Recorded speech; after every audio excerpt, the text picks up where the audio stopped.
Hey, what's up everyone? Welcome back to the channel. In this video, I'm going to show you guys how to search from the past chats in the cloud. For that, the process is very simple, easy and to the point. Make sure you follow the video until the end to get to know about it.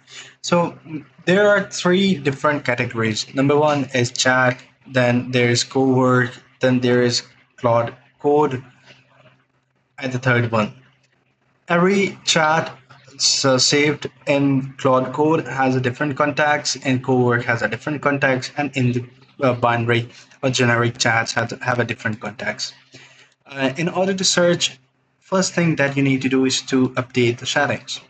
In the settings, you will see a lot of tabs. In the tabs, just go to the capabilities. In the capabilities, you go ahead and go and toggle this option on.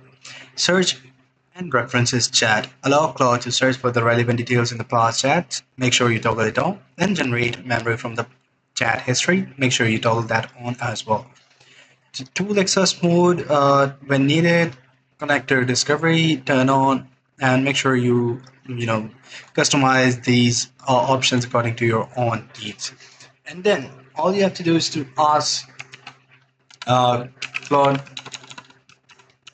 search my past chat regarding the you know uh, anything. For example, uh, I was talking about Zapier. So for that, I don't need high usage of Claude 4.8 Sonnet. Now I'm going to use the Sonnet 4.6, and that would work. So yeah, this is how you guys can do it. I hope you find this video helpful. See you in the next one. Take care. Bye bye.